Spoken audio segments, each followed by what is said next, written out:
बिस्मिल्लाहिर्रहमानिर्रहीम। अस्सलाम वालेकुम नाज़रीन, दुनिया न्यूज़ पर आप देख रहे हैं प्रोग्राम नुक्ता नज़र। मैं हूं आपका मेज़बान मोहम्मद अजमल जामी। जैसे कल आपको प्रोग्राम में इत्तला मिली, शामी साहब कुछ दिनों के लिए दस्तयाब नहीं होंगे, निजी मसरूफियत के सिलसिले में बिरून मुल्क हैं, जल्द वापस आएंगे तो फिर उनके साथ प्रोग्राम दोबारा चालू हो जाएगा। आज के सियासी मंजरनामे पर हमने बिलखुसूस बात करनी है। जब से पाकिस्तान मुस्लिम लीग नून के कायद नवाज शरीफ साहब की वतन वापसी हुई और उसके साथ जब से इलेक्शन की तारीख़ का ऐलान हुआ कि 8 फरवरी को होने जा रहे हैं, हम देख रहे हैं कि तमाम सियासी जमातें अब मुतहरिक हुई हैं। हत्ता कि कल की दिन तक अगर आपने देखा हो कि पाकिस्तान तहरीक इंसाफ ने भी एक पॉलिटिकल इंगेजमेंट कमेटी 5 रुकनी जो है वो तश्कील दे दी। और कल हमारी जब रजिस्ट्रार अली ज़फ़र साहब से बात भी हुई तो तस्दीक कर रहे थे कमेटी बन गई है और इसका मकसद उन्होंने बताया कि सियासी जमातों से रब्ते करने हैं ताकि लेवल प्लेइंग फील्ड के लिए उनसे बातचीत की जा सके। इत्तेहाद हम नहीं करना चाह रहे किसी के साथ, अभी हम लेवल प्लेइंग फील्ड मार रहे हैं। लेकिन अच्छा ये हुआ कि कुफर टूटा खुदा खुदा करके जो सियासी रवाबित होने चाहिए थे PTI और दीगर जमातों के दरमियान, उसके लिए PTI ने पहल की। अब नून लीग जवाब में ये अलबत्ता कहती है कि वो 9 मई वाली PTI नहीं, उसके अलावा जो PTI उससे हम बातचीत करेंगे। साथ हम देख रहे हैं कि पाकिस्तान पीपल्स पार्टी भी लेवल प्लेइंग की शिकायत करती है, हज़रत मौलाना फजल रहमान भी मुखातिब होते हैं और वो कुछ ऐसे इशारे देते हैं जहाँ से मालूम होता है गालिबन उनका रुझान पाकिस्तान मुस्लिम लीग नून की जानिब है। यही नहीं बल्कि पाकिस्तान मुस्लिम लीग नून और मुत्तहिदा अक़वाम मूवमेंट के बीच भी कुर्बतें बढ़ रही हैं, सीट एडजस्टमेंट की बातें की जा रही हैं और अब काला सतही वफ़द जो है नून लीग का वो जल्द कराची जाएगा।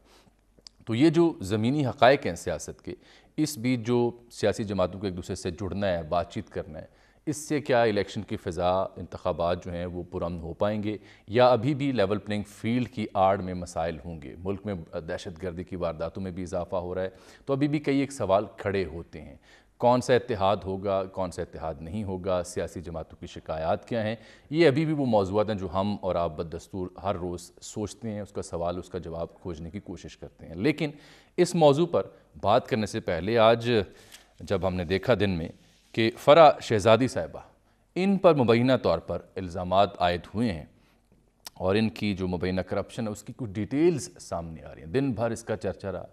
सबसे अहम बात यह है कि ये मोहतरमा हैं कौन, इनका किरदार क्या था पाकिस्तान तहरीक इंसाफ में, या जब इमरान खान साहब बरसर इक़्तिदार थे, उस्मान बुज़दार साहब वज़ीर आला थे, तो इनकी एक अपनी हैसियत थी जो किसी से ढकी छुपी नहीं है और ना कभी ढकी छुपी रह सकती है।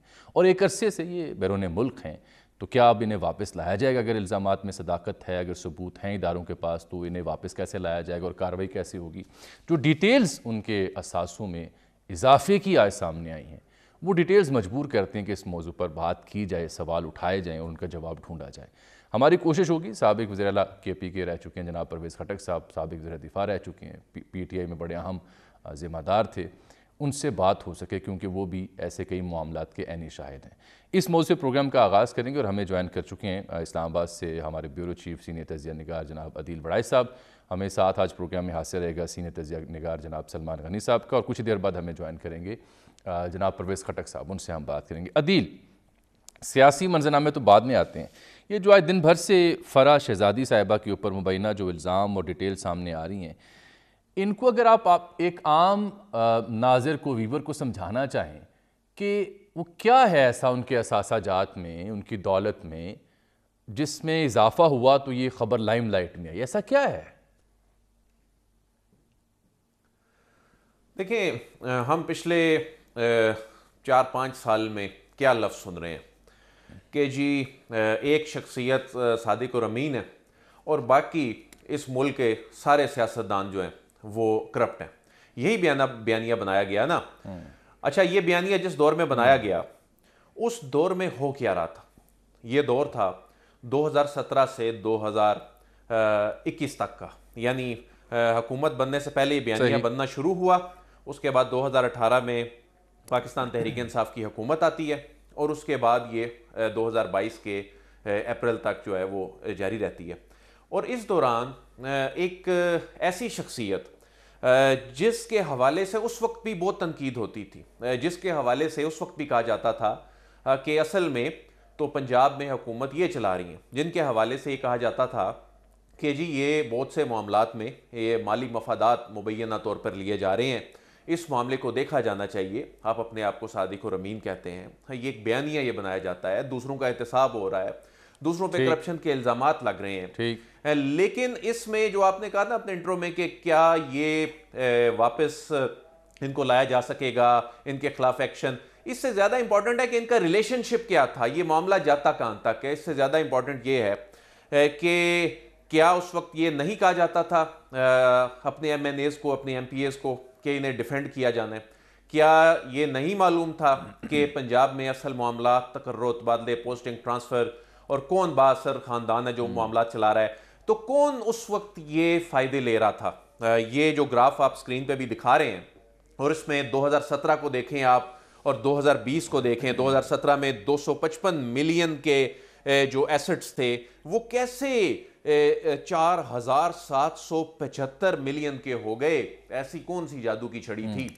तो लोग ये सवाल तो करेंगे। अब ये सवाल तो उठेगा ना कि आखिर ऐसा क्या था कि ये 4520 तक जो ज़ाहिरी और गैर ज़ाहिरी असासे जो हैं उनमें हैरत अंगेज इजाफा हो गया। ये किस तरह इजाफा हो गया? फिर 3 सालों में जो ज़ाहिरी असासे थे उसमें 420%, जबकि गैर ज़ाहिरी असासों में 15,000% इजाफा हो गया। तो जब ये सब कुछ हो रहा था तो उस वक्त जब ये बयानिया बनाया जा रहा था कि बाकी सारे करप्ट हैं, सिर्फ एक जमात जो है वो बिल्कुल ठीक है, या उस जमात की के छड़ी उनके हाथ में आई होगी अदील बड़ाई साहब, कुछ जादू की छड़ी उनके हाथ आई होगी ना, जैसे आप कह रहे हैं कि मजमूई तौर पर जो ज़ाहिरी गैर असासी असासे हैं वो 2017 से 2020 तक 4,500 मिलियन रुपए का इजाफा, और जो 3 साल में ज़ाहिरी असासे हैं जो अदील साहब बता रहे हैं वो 420%, जबकि गैर ज़ाहिरी जो डिक्लेयर्ड नहीं है उनमें उन्होंने कहा जी 15,000, बल्कि फिगर लिखी है 15,300% इजाफा, जो डिटेल स्टोरियाँ छपी हैं तमाम अखबारों में। मैं एक बात की नाज़रीन और अदील साहब आपकी तवज्जो मबजूल करवाऊँ, ये कोई नई कहानी नहीं है, नया वाक़या नहीं है। आपको याद होगा मारूफ सहाफ़ी हैं फ़खर दुरानी साहब, उन्होंने एक स्टोरी की थी और कई साल पहले इसी मामले के ऊपर, और उसको उस स्टोरी करने के बाद उन्हें भुगतना भी पड़ा।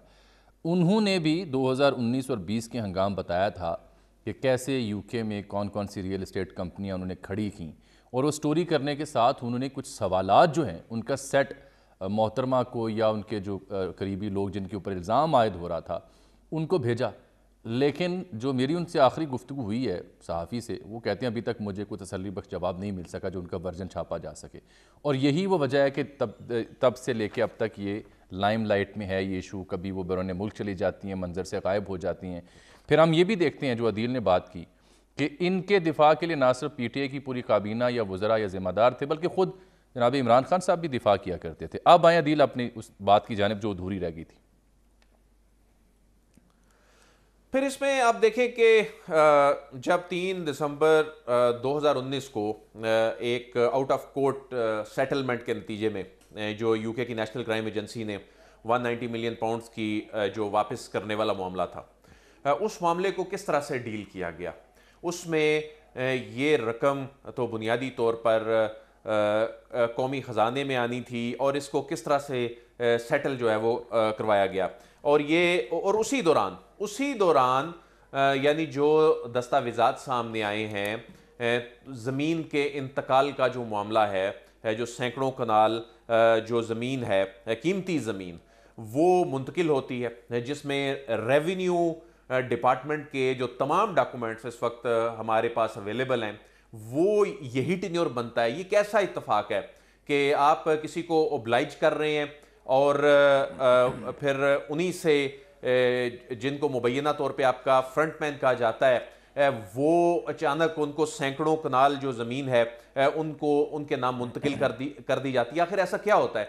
तो ये नहीं कहा जा सकता हुकूमत में बैठ के या जिसका आप दिफा कर रहे हो या जिसकी आप ओनरशिप ले रहे हो, यानी जब ये कहा जाता था कि ये फ़रद शहजादी साहिबा का दिफा करना है, अपने जो रीजनेबल लोग हैं इनको कहा जाता था, जो मिनिस्टर्स हैं उनको ये कहा जाता था, जो MNAs MPAs हैं उनको ये कहा जाता है, इसका मतलब है आप उनकी ओनरशिप ले रहे हैं।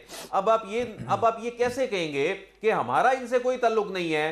फिर आप ये कैसा इत्तेफाक था कि आपकी गवर्नमेंट और उस वक्त काबीना में जिस तरह से वो फाइल सील बंद लिफाफे में वो आता है, डॉक्यूमेंट आता है और उस पर फिर दस्तखत लिए जाते हैं और फिर उसमें फिर किस तरह से ऑब्लाइज किया जाता है। नेशनल क्राइम एजेंसी वाला जो 190 मिलियन पाउंड्स का केस है, बड़ा सीरियस नोयत का ये केस है और उसी टेन्योर में ही ट्रांजैक्शन होती हैं। ज़मीनें 240 कनाल की कीमती ज़मीन जो है वो मुंतकिल कर दी जाती है। और फिर इसमें पीटीआई हुकूमत 460 अरब रुपए के हर्जाने के केस की पैरवी से इज्तनाब फिर करे, और उसमें फिर 2018 में आप टैक्स एमनेस्टी स्कीम अनाउंस कर रहे हैं, तो उसमें जिस शख्सियत का आप कह रहे हैं इनका दिफा करना है, जिसकी आप ऑनरशिप ले रहे हैं, जो आपके हुकूमती मामलात पंजाब में चल रहे हैं, जो सारी इंतजामी मशीनरी चला रही हैं, फिर वो टैक्स एमनेस्टी से फ़ायदा उठाते हैं, और इसी दौरान आपके जो आपकी जो एसेट्स हैं उनकी जो मालियत है वो 420% जो ज़ाहिरी असासे जो आपने डिक्लेयर किए हुए उनमें हो जाता है, जो आपने डिक्लेयर नहीं किए हुए उनमें हज़ारों फीसद इजाफा हो जाता है। तो ये बुनियादी तौर पे जो आपने ये मामला टेकअप भी किया जामी साहब, तो सवाल तो उठेगा ना कि आप सबको करप्ट कहते हैं, आप सबको कहते हैं कि जी सवाए एक जमात के बाकी तो सब करप्ट हैं, तो फिर इसका हिसाब जो है मैं समझता हूं उनको देना चाहिए, ये क्लीन चिट लेनी चाहिए। अगर आपने ये बात आपकी बिल्कुल जी, ये देखिए मैं अर्ज ये कर रहा हूं कि इस मौजू पर पहले भी कई बार बात हुई उनके किरदार के हवाले से, सियासी या गैर सियासी के हवाले से, और हमने हमेशा ये कोशिश की कि ये मार्जिन जो हमारी सहाफ़ती जिम्मेदारी है ज़रूर ऑन एयर हम अनाउंस करें इस बात के ऊपर कि ये जो मुबैना इल्ज़ाम उन पर लग रहा है इसका जवाब देने के लिए अगर वो खुद फ़ोन पे हमसे रब्ता करना चाहे, हमने कोशिश भी की, या उनके जो शोहर हैं या उनके कोई और ज़िम्मेदार या तर्जुमान बात करना चाहे, तो ये प्लेटफॉर्म हाजिर है, इस पर आप किसी भी वक्त आके रब्ते का जवाब दीजिए, हम आपका मौक़िफ़ नशर भी करेंगे, हूबहू पूछेंगे कि ये आप पे इल्ज़ाम लग रहा है, इसका कोई जवाब है तो उसकी तावील पेश कीजिए। यही नहीं बल्कि मैं नाज़रीन की याद दहानी के लिए एक और बात वाज़ेह कर दूँ, एहसन इकबाल जमील साहब, इन हज़रत से भी हम प्रोग्राम में कई दफ़ा बात कर चुके हैं, जब जब इनका कोई मौक़िफ़ था उनको मौका दिया, उनकी बात हमने सुनी है, तो इसलिए हम ये वाज़ेह कर देना चाहते हैं कि इस मौजू के ऊपर अगर उनका कोई मौक़िफ़ है वो जवाब दें। मैंने एक स्टोरी का जिक्र ज़रूर किया, फ़खर दुरानी ने जो छापी थी, मारूफ सहाफ़ी हैं, वो ये अभी तक अपनी बात पर कायम है कि जो मैंने सवालनामे इनकी खिदमत भेजे थे, जो मालूमात उन्होंने हासिल की, तो उसका जवाब अभी तक नहीं मिला है। अदील, अब मेरे साथ ज़रा रहे, मैं सलमान गनी साहब, अगर आप मुझे सुन पा रहे हैं sir, are you there sir, program में शामिल हो चुके हैं आप?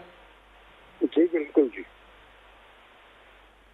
अच्छा, मैं सर आपसे ये समझना चाह रहा था कि मोहतरमा जो हैं जिन पे मुबैना तौर पर ये इल्ज़ाम लगे हैं, इन मोहतरमा का किरदार क्यों इतना अहम है, क्यों उसको लेकर के तो ये जो इमरान खान साहब का बयानिया है सदाकत का या अमानत का या साफ़ सुथरी सियासत का, इन दोनों में फिर सवाल क्यों उठ रहे हैं? इनका किरदार था कि काम जो शहरी है जिसका ताल्लुक पंजाब से अगर नहीं है उसे समझाना हो तो?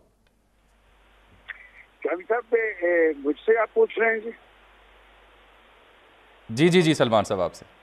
देखिए जान साहब, एक होता है परसेप्शन, एक होती है हकीकत।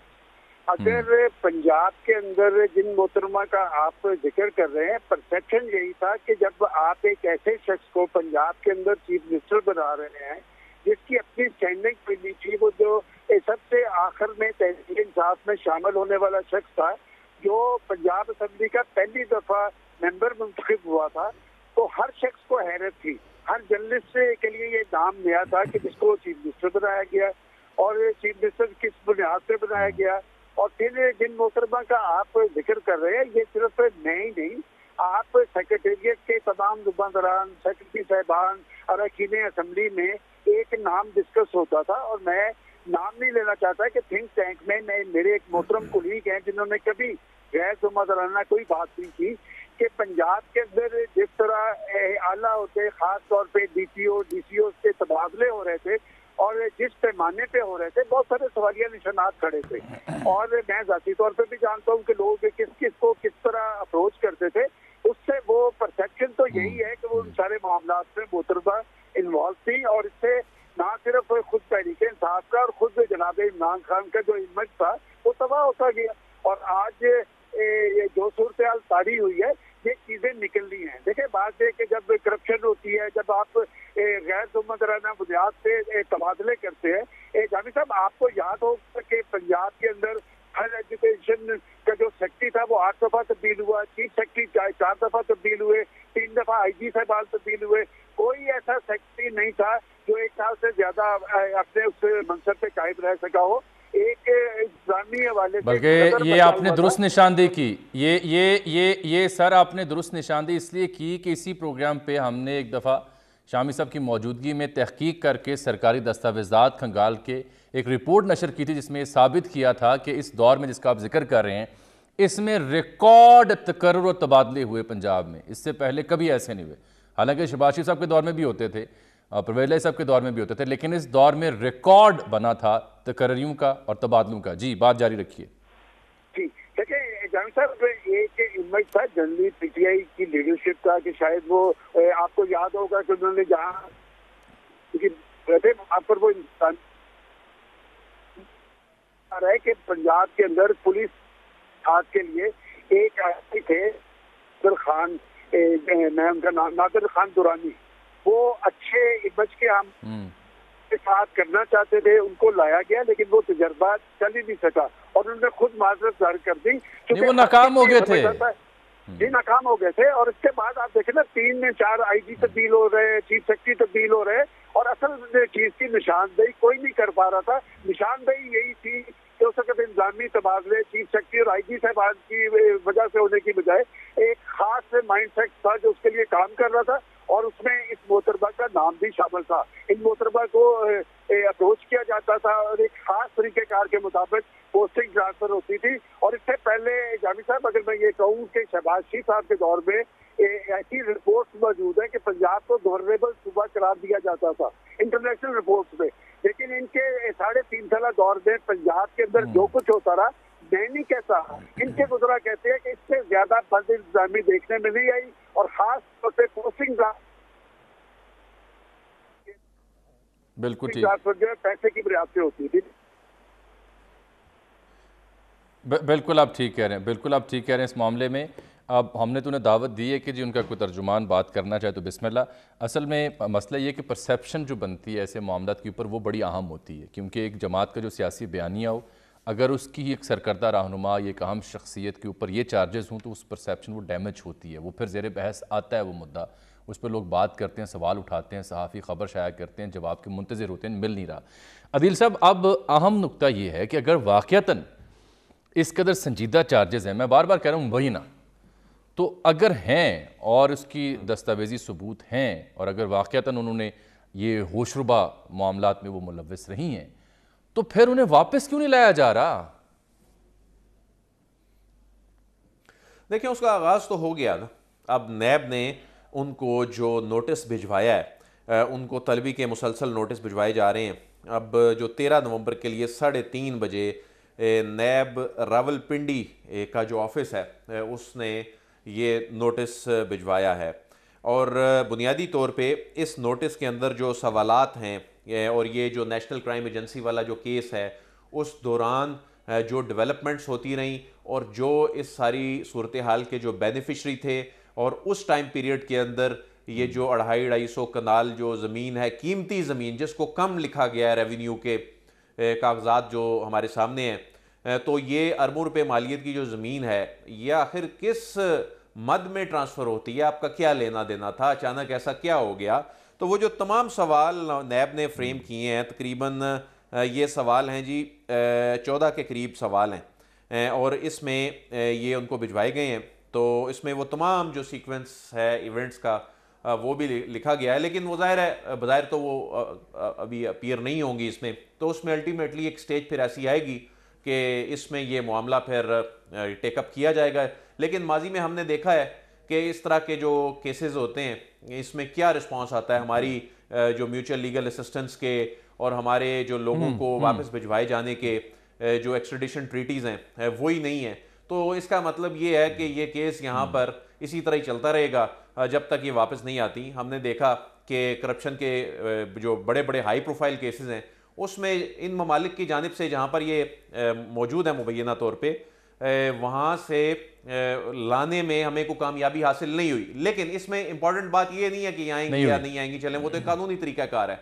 इसमें इंपॉर्टेंट बात तो ये है कि ये सब कुछ हो क्या रहा था इन 3-4 वर्षों में, जिसमें हम ये सुना करते थे कि बाकी सब करप्ट हैं और सिर्फ एक ही जो फ्रीक है वो दुरुस्त है। और होंगे, वो बिल्कुल होंगे, हम ये नहीं कह रहे कोई उनकी कोई क्रेडिबिलिटी पे उनकी साख पे कोई उंगली नहीं उठा रहे, हम ये कहते हैं कि इसको क्लियर करें, इस पे आके हमारे लिए सभी बराबर है इस पे आकर आप रेलेवेंट फोरम पे आप क्लीन चिट लें, आप मीडिया पे आके बात करके इस पे लेकिन इससे आप जिस अंदाज बात यह है कि मुझे मैं ये आप मुल्क से चले जाएं।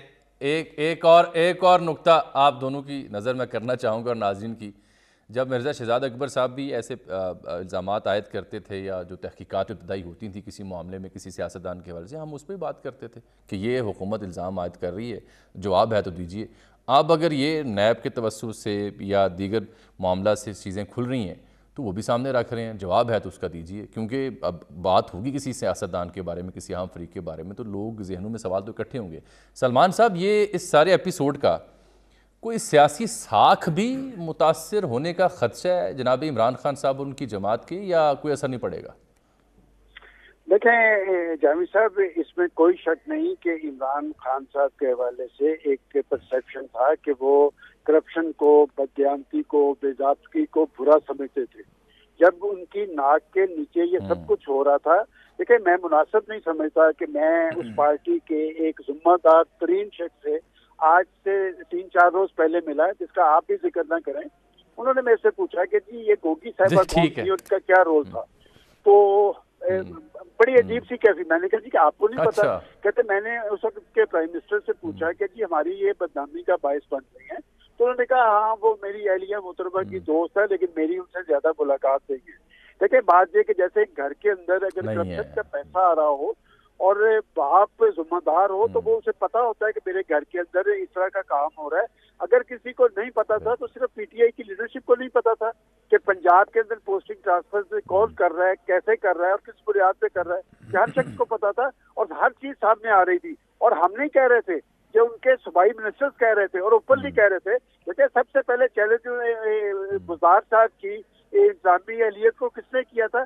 उस वक्त के फेडरल मिनिस्टर फवाद चौधरी साहब थे कि यहाँ पर क्या हो रहा है। और फिर मैं आपको मिनिस्टर्स के नाम ले देता हूँ जो खुद कहते थे कि जनाब यहाँ पर पोस्टिंग ट्रांसफर पैसों की बुनियाद पे हो रही है और खवातीन की बुनियाद पे हो रही है। और वो खवातीन के राब्ते कहाँ पर हैं, किस पर? और इंतजामी जुम्मेदारान खुद ये कहते नजर आते थे कि जनाब ये पोस्टिंग ट्रांसफर हमने नहीं की।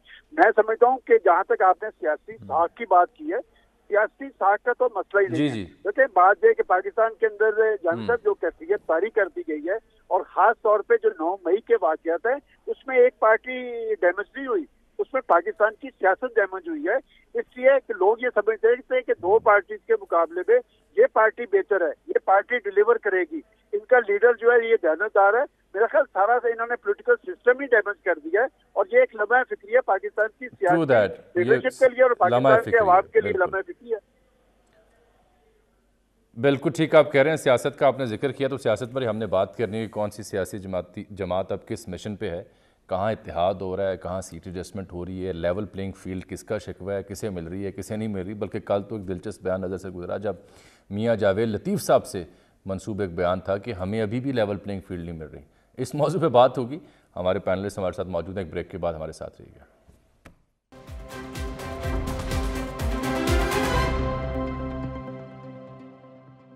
वेलकम बैक नाज़रीन। मुल्क की सियासत पर बात हो रही थी क्योंकि यही आजकल ज़ेर बहस है। पाकिस्तान मुस्लिम लीग नून और मुत्तहिदा की कुर्बत है। नून लीग का वफ्द भी जाएगा अब कराची और सीट एडजस्टमेंट की बात की जा रही है। यही नहीं बल्कि इत्तला यह है कि नून लीग फंक्शनल लीग से भी वहाँ मिलेगी और दीगर सियासी जमातों से भी रवाबत इस्तवार करने की ख्वाहिश रखती है। पीपल्स पार्टी का रुख जो है वो साउथ पंजाब की जानिब है, इंटीरियर सिंध की जानिब है। पीपल्स पार्टी ने कोशिश की बलूचिस्तान की, लेकिन बाप बर वक्त नून लीग के साथ जुड़ता हमें दिखाई देता है। और जहाँ तक पीटीआई का ताल्लुक है तो इब्तदाई मर्ज कर चुका कि उन्होंने अब एक पॉलिटिकल इंगेजमेंट कमेटी बनाई है। देखते हैं पहल कहाँ से करते हैं, किस सियासी जमात से वो मिलते हैं। हज़रत मौलाना भी उनका रुझान नून लीग की जानिब दिखाई दे रहा है। पीपल्स पार्टी साथ साथ लेवल प्लेइंग का शिकवा भी कर रही है। सलमान गनी साहब, अगर आप मुझे सुन पा रहे हैं, ये जो कल हमने पॉलिटिकल इंगेजमेंट कमेटी की बड़ी तफसील से बात कर ली थी बैरिस्टर अली ज़फ़र के साथ, लेकिन ये जो आज राना साहब कह रहे हैं कि 9 मई के टोले को निकाल कर पीटीआई से बातचीत करने को तैयार हैं, इसका क्या मतलब है सर? मैं समझ नहीं पा रहा।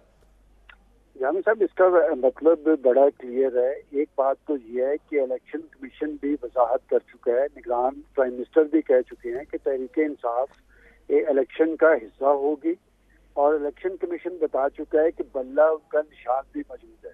जहाँ तक कि 9 मई के टोले की बात है, देखें जो लोग कानून पे असर अंदाज हुए हैं, जो घेराव जलाओ में शामिल हैं उनके खिलाफ तो कानून का शिकंजा कसा जाना चाहिए, लेकिन जो लोग इन वाकयात में इन्वॉल्व नहीं है, मेरा ख्याल है कि अगर वो सियासी कारकुन है तो उनको अपना एक सियासी किरदार सर अंजाम देना चाहिए। और मेरा ख्याल पाकिस्तान के अदारों के पास तमाम तर रिपोर्ट्स मौजूद हैं कि किसने 9 मई के वाकयात की तैयारी की, किसने अपने लोगों को तैयार किया, कौन लोग हमलावर हुए, सब कुछ तहकीकाती रिपोर्ट्स में मौजूद है। लेकिन मैं समझता हूँ कि जब आगे की तरफ बढ़ना है और इंतखाबात की साख बनानी है तो ये जिम्मेदारी इलेक्शन कमीशन पे आएगी, और इलेक्शन कमीशन के अहकाम के तहत जो लेवल प्लेइंग फील्ड की बात है वो निगरान हुकूमत को यकीनी बनाना होगा। जामी साहब, आज के आप देखें कि आज की सूरत हाल में कौन सी पार्टी है जो ये एतराज करती नजर नहीं आ रही कि हमें लेवल प्लेइंग फील्ड बननी चाहिए। हमें इस बात का तजिया करना चाहिए कि आखिर ये टर्म आम क्यों हुई है। ये टर्म मेरे ख्याल में आम इसलिए हुई है कि क्यों आम हुई है पाकिस्तान, जी मैं आपको ये बता रहा हूँ कि 5 साल के अंदर तमाम पॉलिटिकल पार्टीज हुकूमतों का हिस्सा रही हैं और बड़ी माजरत के साथ पाकिस्तान के 24 करोड़ अवाम अपोजिशन बने रहे और इनके पास बताने के लिए कुछ नहीं अपने अवाम को कि हम हुकूमतों में रहे तो हमने आपके लिए क्या किया। तो लिहाजा इनका जो खुद एतमादी, ये बड़ा अहम नुक्ता है सर, बहुत अहम नुक्ता है, खुद एतमादी का फुकदान है क्योंकि ये डिलीवर नहीं कर पाए। 3.5 साल के अंदर आम अशियाए जरूरियात की कीमतें मैं आपको चैलेंज से कहता हूँ दुगनी हुई हैं, और फिर 16 माह के अंदर जो रही सही कसर थी वो इनके दौर में पूरी हुई है। खास तौर पे ये तो अवाम का रुख नहीं कर सकते, अवाम का सामना नहीं कर सकते, जाए ना गली कुचों बाजारों में। बिल्कुल ठीक कह रहे हैं, नॉन इश्यूज को इश्यूज बना रहे हैं। लेवल प्लेइंग फील्ड कोई इशू नहीं है। ये बताएं कि 5 साल में एक पार्टी 3.5 साल और उसके ताजी बस इख्तियार है, फिर 16 माह के अंदर दूसरी पार्टी और उसके ताजी बस इख्तियार है। ये अवाम को बताएं कि इन्होंने अवाम के लिए क्या किया है। ये अगर उनके पास बताने के लिए कुछ होगा, ये बड़ी अहम बात है कि ये लेवल, ये सलमान गनी साहब ने इस गुत्थी को आज सुलझाया है। नाज़रीन, ये आपकी तवज्जो के लिए कि ये लेवल प्लेइंग जो है ना, ये मलबा किसी और पे डाला जा रहा है, अपने ऊपर नहीं लिए जा रहा। क्योंकि अगर इन सियासी जमातों ने वाक़तन अवाम के लिए कुछ किया होता तो ये अवाम के पास जाने में हक बजाने भूं, अवाम इन्हें गले लगाए। अब इसकी बजाय ये लेवल प्लेइंग का शिकवा करके शिकायत कर रहे हैं और ये तासुर दे रहे हैं कि इन्हें खुल के खेलने का मौका नहीं दिया जा रहा। पीडीएम की चाहे 16-18 माह की गवर्नमेंट हो या पीटीआई की गवर्नमेंट हो जो 3.5 साल रही, ये बात ठीक है कि अवाम की जो इस वक्त हालत ज़ार है वो नाकाबिले बयान है। जो चक्की से, महंगाई की चक्की से आम शहरी गुजर है वो जानता है उसके ऊपर क्या बीत रही है। तो ये सियासी नारे उनको डाइवर्ट तो कर सकते हैं, लेकिन उस पर वो कितना बिलीव करते हैं, कितना बाय करते हैं, ये तो इलेक्शन में हमें मालूम हो जाएगा।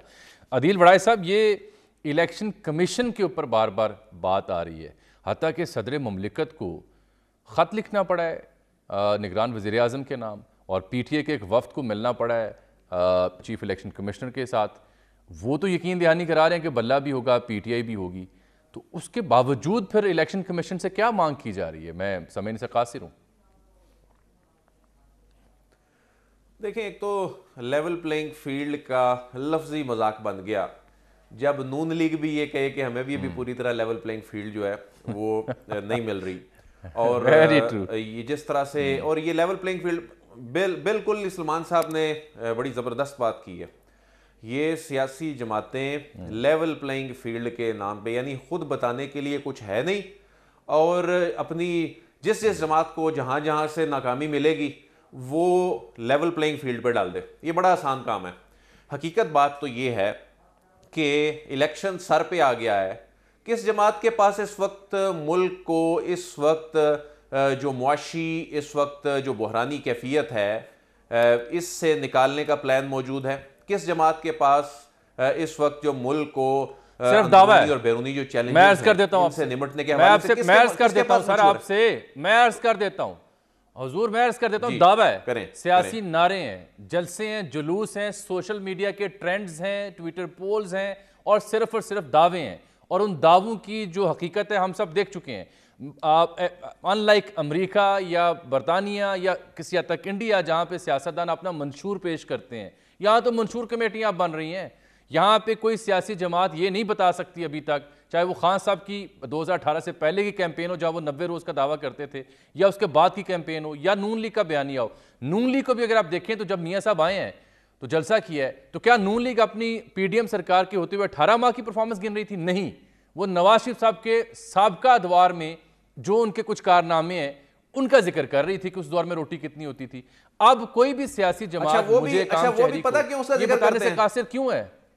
जी जी जी जी जी जी वो भी 2017 पे इसलिए ज्यादा इतराते हैं कि बाद में आने वाली हुकूमत ने मामलात इस नहज पे पहुंचा दिए कि 2017 अच्छा लगने लग पड़ा और उसकी रही सही कसर उनके अपने भाई की हुकूमत ने निकाल दी और हालात इस हद तक ले गए कि उसकी ऑनरशिप लेने के लिए वो तैयार नहीं है। और वो 2017 ऐसी कोई सूरत हाल, कोई बहुत खुशाइंद, बहुत कोई खुशकुन सूरत हाल नहीं थी कि जी उस वक्त दूध और शहद की नहरें बह रही थी, लेकिन इन जमातों ने, पाकिस्तान तहरीक इंसाफ और उसके बाद पीडीएम की आने वाली हुकूमत ने अवाम का वो हाल कर दिया कि उसके कंपैरिजन में अब ये कहते हैं देखें वो कितनी बेहतर थी इसलिए हम कितना अच्छा काम कर रहे थे। वही टीम थी, वही लोग करने वाले थे और उसके बाद पता नहीं ये किस अंदाज में बता रहे हैं। लेकिन इस वक्त वाकई बड़ी तशवीशनाक बात है। देखें जामी साहब, जो 5.5 करोड़ से जायद की यूथ है ना, वो इस वक्त मुतमईन नजर नहीं आती कि उसको कोई उसके कंसर्न्स को, उनके उसके सवालात को कोई जमात एड्रेस नहीं कर पा रही, कोई नहीं बता रहा उसके पास बयानिया क्या है। वो आपने बिल्कुल दुरुस्त कहा कि अभी तो ये मशहूर कमेटियां बना रहे हैं, इलेक्शन सर पे आ गया, इलेक्शन इनको बड़ी इस बात की तकलीफ थी, बड़ी जल्दी थी, तारीख क्यों नहीं आ रही, तारीख क्यों नहीं आ रही? आ गई जी, तारीख आ गई। अब बताएं आप क्या कर रहे हैं, आप कौन से, आप क्या अवाम के पास लेके जा रहे हैं? आपके पास बताने के लिए क्या है? बताने के लिए तो कुछ भी नहीं है, तारीख तो आ गई, वो मंशूर किधर है? आप तो अभी कमेटियां बना रहे हैं, पहले क्या कर रहे थे? तो ये जो मैं ऑन एयर आपसे ऑन एयर आप दोनों से और सुनने वालों से और तमाम सियासतदानों से दावा करता हूं कि अगर जमात इस्लामी के अलावा, चाहे किसी को पसंद हो या ना हो, मुझे भी कई इतराज़ हैं, उनके अलावा किसी और सियासी जमात का कोई भी रहनुमा बराह रास्त इस वक्त आके अपने मंशूर के कुछ 10 चीदा निकात गिनवा दे तो जो वो शर्त रखे मैं भुगतने को तैयार हूँ। मैंने एक बड़ी सियासी जमात के एक बड़े अहम रहनुमा से कहा जी कि हम चूँकि मंशूर का मवाजना कर रहे हैं तो आपसे मंशूर के हवाले से बात करनी है। उन्होंने कहा मैंने तो कभी पढ़ा ही नहीं मंशूर में लिखा क्या है, सिर्फ बयानिए हैं सोशल मीडिया की हद तक, तकरीरों की हद तक, रिटोरिक है जो बेचा जाता है। और जैसे अमेरिका में जब डिबेट होती है तो जो प्रेसिडेंशियल कैंडिडेट हैं वो बताते हैं कि उनका प्लान क्या है इकॉनमी को ठीक करने का, सनत को ठीक करने का, बैन अल-अक़वामी ताल्लुकात को ठीक करने का, अनलाइक अस। अब मेरे 4-5 सवाल हैं और मैं साथ आपसे शुक्रिया भी अदा करूँगा कि वो सियासी जमात कहाँ है जो आके ये बताए कि महंगाई कम कैसे करनी है। ये है वो तरीका जिससे हम महंगाई कम करेंगे। कर्जे जो मुल्क पे चढ़े हुए हैं वो कम कैसे होंगे? बिजली जो बहुत महंगी हो चुकी वो कैसे हम सस्ती करेंगे और कितनी देर में करेंगे? रोज़गार कैसे बढ़ाना है क्योंकि बेरोज़गारी है। और IMF जिसका बार बार हम जिक्र करते हैं उसके चुंगल से हम कैसे छूटेंगे? और सियासी और मुआशरती इस्तेहकाम हम कैसे लाएंगे? इन 6 सवालों के जवाब क्या किसी सियासी जमात या किसी रहनुमा या राहबर के पास हैं कंक्रीट? तो मुझे बता दें, मैं वो नशर कर दूँ। अगर नहीं है तो ये मुझ पे और आप पे, सुनने वालों पे फ़र्ज़ है कि हम ये सवाल पूछें, बजाय इसके कि हम खोखले नारे, बयानिए या सोशल मीडिया की भीड़ चढ़ें। इन सवालों का जवाब ढूंढें इनसे। अगर हैं किसी के पास तो बिस्मिल्लाह से जाके वोट दीजिए। अदिल बड़ाई साहब आपका बहुत शुक्रिया, जनाब सलमान गनी साहब आपका बहुत शुक्रिया। नाज़रीन यहाँ पे एक छोटी सी ब्रेक।